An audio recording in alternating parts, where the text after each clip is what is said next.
Hello, I'm Charlotte Atchley, editor of Baking and Snack magazine, and this is a Baking and Snack tech expert. Today's tech expert is Luc Casavant, director of baking applications for Lallemand Baking. In our May issue of Baking and Snack, Luc explained the benefits enzymes bring to baked goods, specifically low or no sugar doughs like those used for keto breads. Today, we'll hear about the enzyme solution he developed for just that issue, Essential FSA 2013.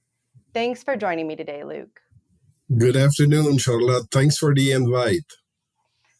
So let's start off with talking about the challenges. What challenges do bakers typically encounter when they reduce or remove sugar to develop a keto bread dough?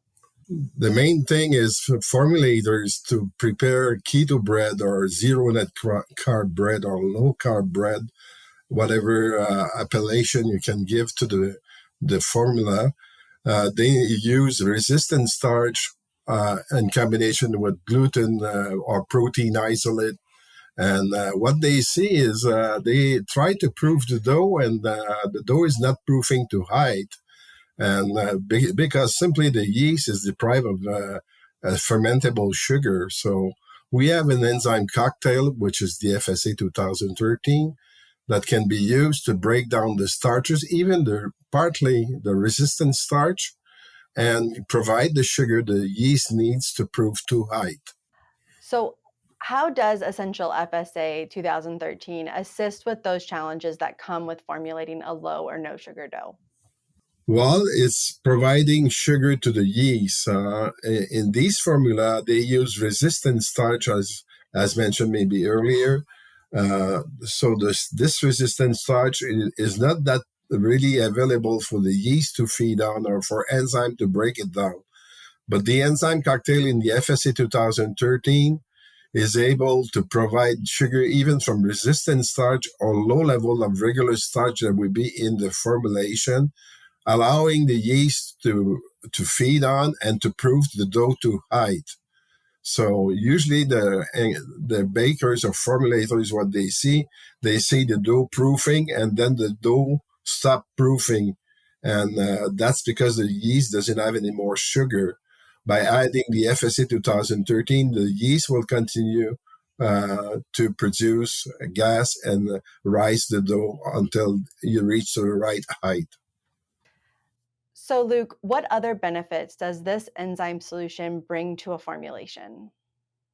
Thanks for the question. That's interesting because, we focus so far on the keto bread and low carb bread or zero net carb bread, low sugar bread, even low sugar bread. But, the yeast, the enzyme can be used to produce sugar for sugar replacement. So, let's say you're adding 5% sugar to a dough, you can remove it all and use the right level of enzyme, FSA 2013, to replace that sugar completely. So you'll be able to produce enough sugar from the maltose to feed the yeast, and you'll produce an excess sugar.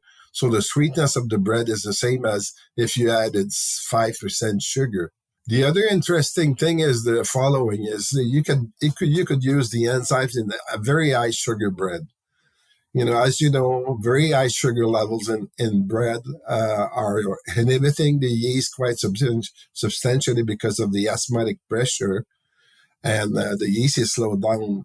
So what you can do is to remove part of the part of the sugar, a certain amount, and replace and add the enzymes. So what will be happening? The enzyme will be producing progressively and constantly sugar, while the yeast doesn't have to resist a very high amount of sugar at once.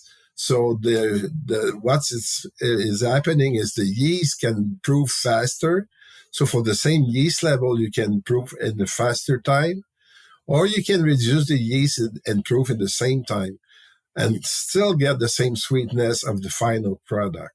So this is interesting to think about, that not only for keto bread it could be used, but for sugar replacement as is, and for sugar substitution, if I can use that word, in high sugar dose.